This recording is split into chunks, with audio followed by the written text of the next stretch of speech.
रोरो नोआ जोरो one Piece के एंड में इतना स्ट्रांग होगा कि वो पायरेट किंग गोल्डी रॉजर को भी हरा देगा। लेकिन जोरो का इतना पावरफुल होना क्या पॉसिबल भी है? अब देखो, काफी बड़ा चांस ये भी होने का है कि जोरो यांको लेवल पे हो सीरीज के एंड में। लेकिन मैं तुम्हें वो फ्यूचर दिखाने वाला हूँ जहाँ जोरो सिर्फ रेली या मिहोक से ज्यादा पावरफुल नहीं, वो होगा Roger the pirate king Gol D Roger से भी ज्यादा पावरफुल, और उसे डिफीट करके वो वन पीस के एंड में टॉप 5 स्ट्रॉन्गेस्ट कैरेक्टर्स में भी आ सकता है। मतलब जहां सिर्फ Joy Boy, Imu, Blackbeard और मंकी डी लूफी ही ज्यादा पावरफुल होंगे जोरो से। तो आ जाओ तुम्हें ये बताता हूँ ये पॉसिबल कैसे है। अब जोरो के इतने पावरफुल होने के काफी ज्यादा रीजन है, लेकिन उससे पहले करंट जोरो जो अभी एग हेड में था वो कितना पावरफुल है वो देख लेते हैं। अब जोरो ऑलरेडी इतना पावरफुल है कि वो एक यांको के फर्स्ट कमांडर किंग को वो इजीली डिफीट कर सकता है, क्योंकि जोरो की अटैक पावर ही इतनी ज्यादा है, खास करके एनमा के मिलने के बाद। और एनमा की हेल्प की वजह से जोरो ने एडवांस कॉन्कर ज़ाकी भी अनलॉक कर ली है, जिससे उसने किंग को भी आसानी से डैमेज कर रहा था। और ये किंग की बॉडी जब वो अपनी लुनारियन एबिलिटी इस्तेमाल करता है तो उसकी बॉडी काइडो से भी ज्यादा ड्यूरेबल और सख्त बन जाती है। लेकिन वन पीस के फैंस को लगता है कि इसका उल्टा है, जो कि बिल्कुल गलत है। तो अगर हम पावर से हाकी के डिपार्टमेंट में जाए, खास करके ऑब्जर्वेशन हाकी में, तो जोरो वहाँ पे इतना अच्छा नहीं है, क्योंकि उसे यहाँ सिर्फ बेसिक लेवल की हाकी आती है। तो हाकी के ओवरऑल में उसकी आर्मामेंट और कॉन्कर हाकी ए लेवल पे है, टॉप लेवल पे है, लेकिन ऑब्जर्वेशन हाकी में उसको इम्प्रूवमेंट करने की बहुत जरूरत है। शायद वो सांजी से हेल्प ले सकता है इस डिपार्टमेंट में, और इसी बहाने ऑब्जर्वेशन सीखने के बाद वो इतना खोए भी ना। ओहो, मैं क्या कह रहा हूँ, धोनी आईपीएल से रिटायर हो जाएगा, लेकिन जोरो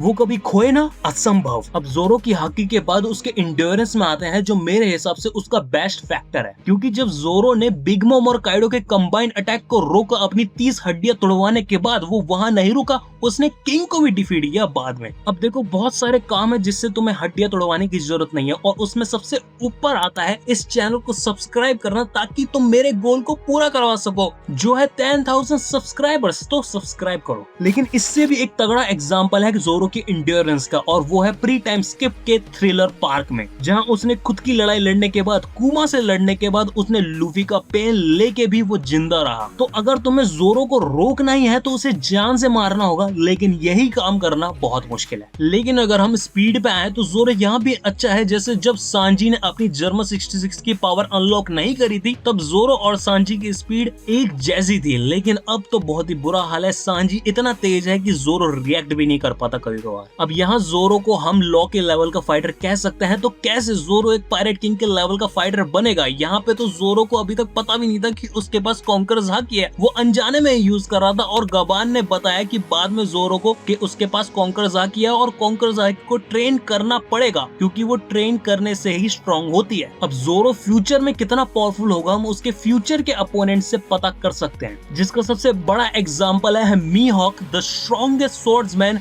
वन पीस में, जो एक ऑलरेडी एक यांको लेवल का फाइटर है। तो जब जोरो मीहॉक को डिफीट करेगा तो वो ऑटोमेटिकली एक यांको लेवल का फाइटर हो जाएगा। लेकिन यहाँ मुझे लगता है कि एक एवरेज वन पीस फैन मीहॉक को काफी वीक समझता है, लेकिन मीहॉक की पावर हमें वहां से पता चलती है जब हमें पता चलता है कि शैंक्स और मीहॉक के बीच में एक राइवलरी है, और उन दोनों का विनर कौन था ये अभी तक हमें नहीं पता। लेकिन ये तब की बात है जब शैंक्स के पास दोनों हाथ थे, और वो उस टाइम एक ही हाथ से खाता और एक ही हाथ से धोता नहीं था। और ये वही शैंक्स है जिसने किड को एक ही अटैक में डिफीट कर दिया था, और शैंक्स को इतना पावरफुल बताते हैं कि उसका अटैक डिवाइन डिवाचर, जो ओरिजिनली रॉजर का अटैक था, वो सिर्फ शैंक्स ही कॉपी कर पाया, क्योंकि बाकी सब इतने पावरफुल नहीं थे। और शैंक्स की हाइप यही नहीं रुकती, शैंक्स की कॉन्कर हाकी जो इतनी पावरफुल बताई जाती है कि उसकी हाकी को कंपेयर करा जाता है फकिंग जॉय बॉय के लेवल की हाकी से। तो ये मत कहना कि मीहॉक शैंक्स से एडवांस आर्मामेंट हाकी से फाइट कर रहा था, क्योंकि इस लेवल की कॉन्कर हाकी के अगेंस्ट ये इम्पॉसिबल है। और शैंक्स की कॉन्कर हाकी की एक एबिलिटी भी कही जाती है कि अगर वो यूज करता है तो सामने वाला एडवांस ऑब्जर्वेशन हाकी यूज नहीं कर सकता, और ये एबिलिटी हर एक कॉन्कर हाकी के यूजर के पास हो सकती है डिफरेंट एबिलिटी के साथ। तो अब आते हैं नेक्स्ट पॉइंट पे, रॉजर पायरेट्स। अब स्ट्रॉ हैट पायरेट्स को, स्पेशली लूफी, जोरो और सांजी को, एक तरीके से मॉडर्न डे अवतार कह सकते हैं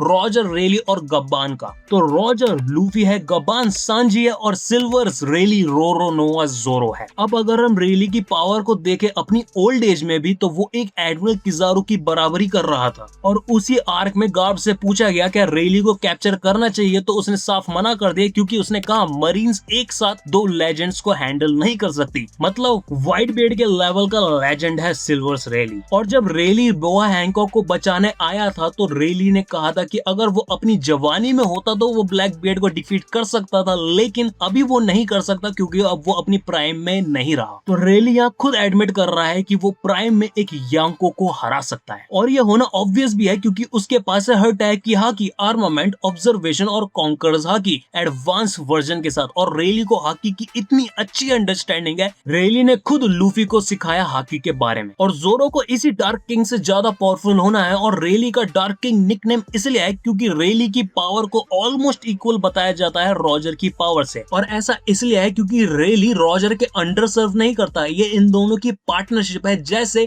लूफी और जोरो की पार्टनरशिप है। तो जरा देखिए जोरो का कैप्टन कितना पावरफुल होगा सीरीज के एंड में। अब लूफी एंड में सबसे पावरफुल हो सकता है या नंबर 2 पे होगा ब्लैक बियर्ड के बाद। अब यहाँ पे जोरो का एक और रीजन है पावरफुल होने का, क्योंकि जोआ बॉय अपने टाइम में सबसे पावरफुल था, लेकिन वो फिर भी इतनी बड़ी वॉर हार गया और वर्ल्ड गवर्नमेंट का राज शुरू हुआ और अब ईमो और सेलेस्टियल ड्रैगन्स पूरी दुनिया पे राज कर रहे हैं। तो इससे पता चलता है कि जॉय बॉय के साथ जो क्रू मेट्स थे उसके वो कितने वीक थे। तो क्या इसी वजह से जुनेशिया, जो दुनिया की सबसे बड़ी हाथी है तुम्हारे होने के बाद, क्या वो इस वजह से अभी तक पनिशमेंट झेल रही है? और वो जायंट रॉबर्ट एगहथ का एमेट, जिसने जॉय बॉय से माफी मांगी क्योंकि वो उसे किंग नहीं बना पाया क्योंकि वो वीक था। लेकिन इस बार लूफी, जिसके पास सबसे पावरफुल और डेंजरस एबिलिटी है कि वो अपने आसपास ऐसे लोगों को एक साथ कर लेता है कि कोई सोच भी नहीं सकता था, और ये कहना है मियाओ का, और इसी वजह से लूफी बन जाता है सबसे डेंजरस और पावरफुल। तो जोरो, जो उसका सबसे पहला क्रूमेट था, वाइस कैप्टन है कि वो तो ऑटोमेटिकली स्ट्रॉन्गेस्ट वाइस कैप्टन होगा, रेली से ज्यादा, बैन बैकपेन से ज्यादा और जॉय बॉय के वाइस कैप्टन से भी ज्यादा पावरफुल। अब एक लास्ट रीजन है कि क्यों जोरो इतना पावरफुल होगा, और वो है एक स्वॉर्ड्समैन जो इस समय का नहीं है, जो था